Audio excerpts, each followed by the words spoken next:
Apakah kalian tahu tentang mamut? Kita semua tidak asing dengan hewan ini, gajah prasejarah yang legendaris. Ini adalah mamut beku yang telah menjadi bumi, penemuan yang sangat luar biasa. Mamut pernah hidup berdampingan dengan kita manusia. Bahkan mamut menjadi cerita rakyat bagi beberapa penduduk asli Siberia. Di sana, mereka sering menemukan tulang, gading, bahkan jasad mamut yang telah membeku. Dan beberapa orang mengaku pernah melihat penampakan mamut. Kenapa mereka bisa punah? Apakah ada campur tangan manusia? Hingga bagaimana proyek yang akan menghidupkan kembali hewan legendaris ini? This idea could go from science fiction to reality. A team of scientists aim to genetically resurrect a woolly mammoth by 2027. You know who I miss? Woolly mammoths.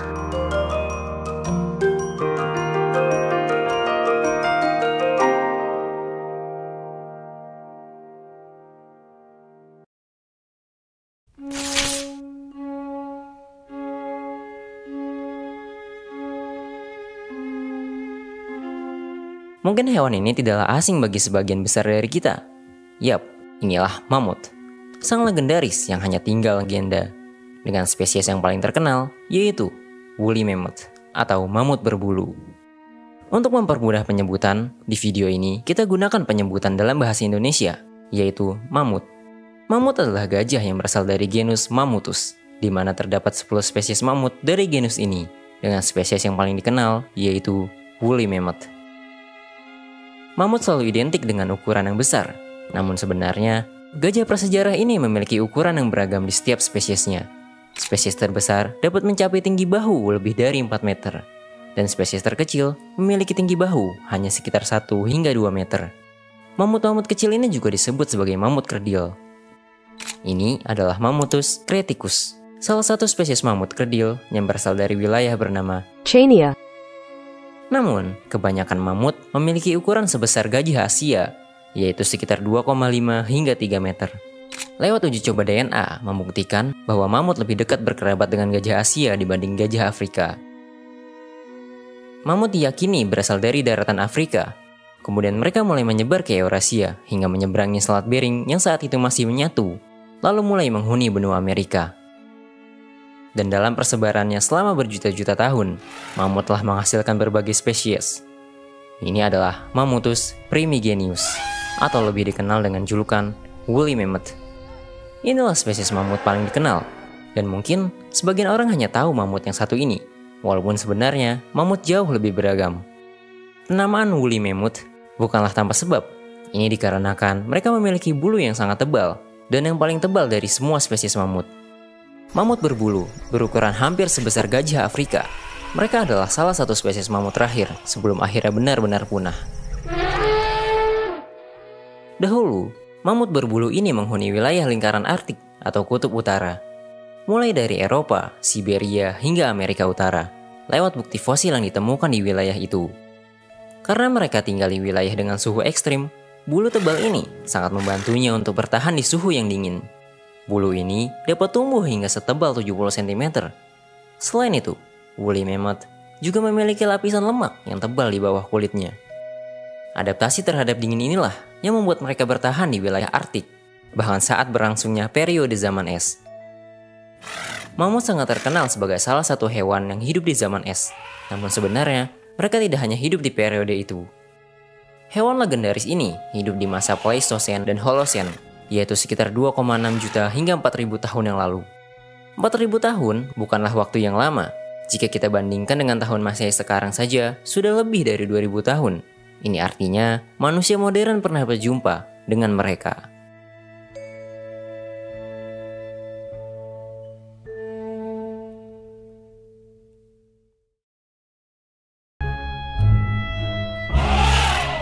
Perkiraan paling lambat dari punahnya mamut adalah sekitar 3.700 tahun yang lalu. Dan ada kemungkinan mereka masih bertahan hingga 1.700 tahun sebelum Masehi. Ini bukanlah waktu yang lama. Bila kita bandingkan dengan peradaban Mesir kuno, berlangsung sekitar 3.000 tahun sebelum Masehi. Ini berarti mamut masih ada saat zaman Mesir kuno. Namun perlu diingat, mamut tidak hidup di wilayah Mesir kala itu. Nyatanya, gajah prasejarah ini memang pernah hidup sezaman dengan manusia. Bukti-bukti interaksi mamut dengan manusia dapat dilihat melalui banyaknya lukisan gua dan karya seni. Mereka adalah hewan ketiga yang paling sering digambarkan dalam karya seni di zaman es, setelah kuda dan bison.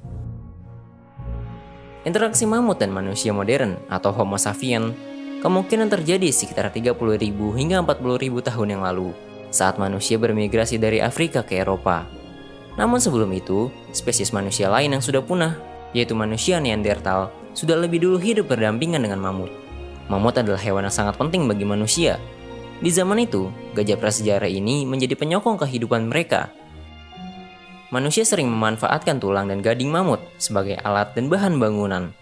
Ini adalah contoh rekonstruksi tempat tinggal manusia yang dibuat menggunakan sisa-sisa gading dan tulang mamut. Gading mamut adalah item penting dalam banyak pembuatan alat untuk manusia. Beberapa senjata yang digunakan manusia prasejarah juga banyak yang terbuat dari gading mamut, seperti tombak, belati, dan bumerang. Selain untuk kebutuhan alat dan konstruksi, gading mamut juga digunakan manusia untuk menuangkan kreativitasnya dalam bentuk karya seni. Beberapa artefak dari zaman prasejarah juga banyak yang terbuat dari gading mamut, menunjukkan bahwa mamut adalah hewan penting bagi manusia saat itu. Beberapa catatan fosil membuktikan bahwa mamut menjadi salah satu sasaran dari perburuan yang dilakukan manusia. Perburuan mamut oleh manusia ditandai dengan ditemukannya bekas patahan dan bekas luka. Di beberapa penemuan menunjukkan ada bekas perkakas manusia yang tertancap di fosil mamut. Mamut mungkin telah diburu oleh manusia, baik manusia modern ataupun manusia Neanderthal. Selain memanfaatkan tulang dan gading mamut sebagai alat, manusia prasejarah juga kemungkinan menjadikan mamut sebagai makanan.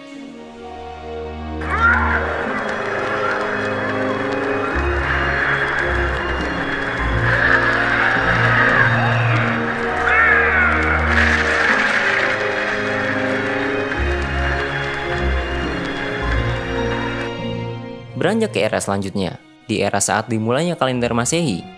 Sebenarnya, manusia sudah tidak asing dengan fosil mamut, bahkan sejak sebelum dilakukannya penelitian secara ilmiah terhadap mamut. Ini adalah gading mamut, salah satu bagian tubuh yang sangat khas dari hewan ini. Gading ini lebih panjang dibanding dengan gading gajah modern.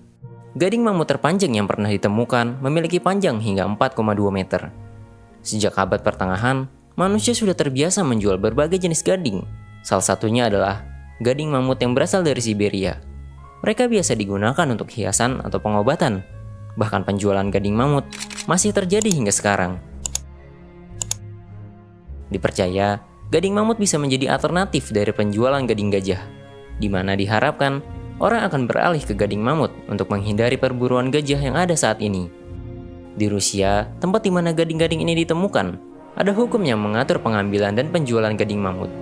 Gading mamut dapat dijual secara legal apabila mematuhi hukum yang ada. Namun beberapa orang lebih suka melanggar hukum dan menjualnya secara ilegal. Di Siberia sendiri, orang-orang di sana tidak asing dengan mamut. Mereka sering menemukan sisa-sisa tulang mamut atau bahkan mamut yang membeku di pinggiran sungai. Penemuan ini akhirnya menimbulkan penafsiran yang membentuk mitologi. Ada yang mengiranya roh, dewa, atau makhluk yang hidup di bawah tanah.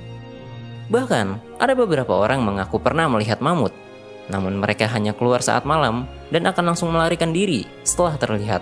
Tentu, ini hanya pengakuan yang tidak memiliki bukti. Mamut pernah sangat diandalkan oleh manusia. Namun seperti kebanyakan hewan prasejarah, gajah ini pun mengalami kepunahan. Apakah lagi-lagi manusia penyebabnya?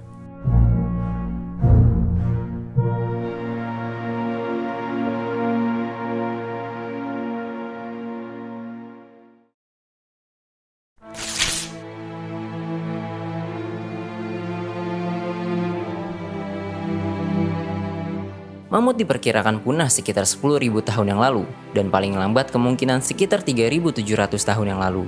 Pada saat itu, mamut masih tersisa di beberapa wilayah terpencil di Siberia, dan tempat terakhir di mana mamut dapat bertahan adalah sebuah pulau yang dekat dengan Siberia, sebelum akhirnya benar-benar hilang dari muka bumi.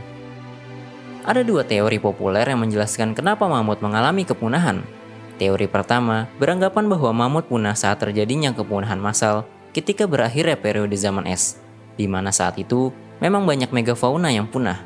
Seperti di video sebelumnya, kita membahas tentang saber-tooth tiger, yang juga punah pada rentang waktu ini.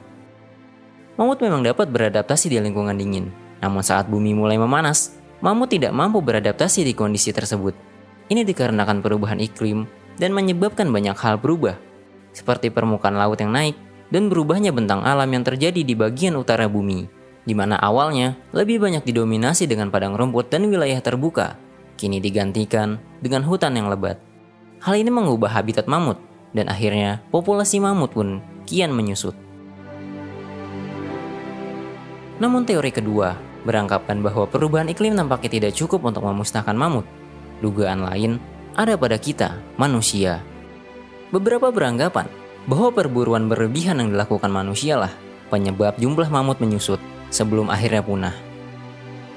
Namun, yang lain justru percaya kepunahan ini adalah kombinasi dari kedua hal tersebut. Perubahan iklim dan perburuan yang dilakukan manusia lah yang akhirnya membuat gajah prasejarah ini punah. Menurut kalian, teori mana yang paling masuk akal? Silahkan tulis di kolom komentar. Siberia adalah tempat di mana fosil mamut paling utuh ditemukan. Bahkan banyak di antaranya tidak hanya sekedar tulang belulang, melainkan juga jaringan lunak seperti kulit, bulu, daging, organ, bahkan kotoran mamut yang membeku di bawah es. Sehingga ini lebih cocok disebut jasad ketimbang fosil. Hal ini membuat rekonstruksi mamut jauh lebih akurat daripada kebanyakan hewan prasejarah. Bahkan mamut beku yang utuh juga pernah ditemukan, seperti spesimen yang dinamai dengan Yucca dan Liuba. Oleh karena hal ini, akhirnya ada segelintir orang membuat proyek ambisius untuk membangkitkan kembali hewan prasejarah ini. This idea could go from science fiction to reality. A team of scientists aim to genetically resurrect a woolly mammoth by 2027. Picture the scene.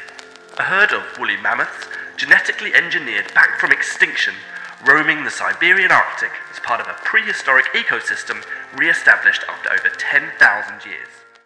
Ini adalah film Jurassic Park. Di film ini, manusia berhasil menghidupkan kembali dinosaurus. Namun di dunia nyata, manusia juga ingin melakukan hal tersebut.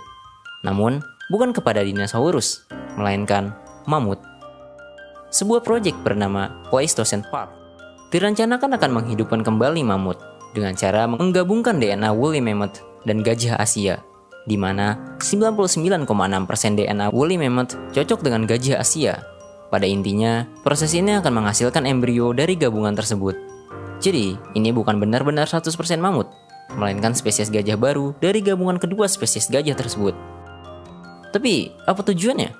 Tujuan proyek ini bukan hanya sekedar untuk bersenang-senang atau menciptakan tempat wisata, melainkan memiliki tujuan yang jauh lebih besar lagi. Proyek ini bertujuan untuk mengembalikan Siberia seperti zaman Pleistocene, di mana saat itu lebih didominasi padang rumput daripada hutan seperti sekarang. Hal ini dilakukan untuk mengatasi perubahan iklim yang sangat cepat akibat ulah manusia. Rumput-rumput ini diketahui jauh lebih baik menyerap karbon dibandingkan pepohonan. Kehadiran mamut diharapkan dapat mengembalikan Siberia menjadi hamparan rumput kembali. Selain itu, ini juga ada hubungannya dengan permafrost, yaitu sebuah lapisan beku di tanah yang menahan gas karbon dan metana, bahkan juga bakteri di dalamnya. Karena suhu yang meningkat akibat perubahan iklim menyebabkan lapisan ini mencair dan melepaskan gas rumah kaca tersebut. Ini adalah contoh gas metana yang keluar dari permafrost. Bakteri di dalamnya juga mungkin bisa menjadi masalah baru untuk manusia. Dengan adanya hewan besar seperti mamut, hewan ini berperan menginjak lapisan es luar dan akan menekan lapisan permafrost jauh lebih dalam, sehingga menahan gas yang ada di bawahnya. Tapi, ini juga belum tentu berhasil. Masalah baru bisa saja muncul akibat adanya spesies baru. Apakah kalian penasaran melihat kembalinya mamut? Kita tunggu saja bagaimana nanti hasilnya. Because if the mammoth tech works, then there are plenty of other lost species that might be super cool to bring back. The majestic dodo, the half-ton, 10-foot-tall elephant bird, and the saber-toothed tiger. Mamut pernah menjadi hewan yang penting bagi manusia di zaman prasejarah, dan kini mereka diharapkan kembali menjadi kunci penting untuk manusia. Sekian dulu video kali ini. Terima kasih. Do you know who I miss? Woolly mammoths. Bring back woolly mammoths. Jika kalian ingin mendukung keberlangsungan channel ini, berikan dukungan dengan berdonasi lewat Saweria, scan QR berikut, atau klik link di deskripsi.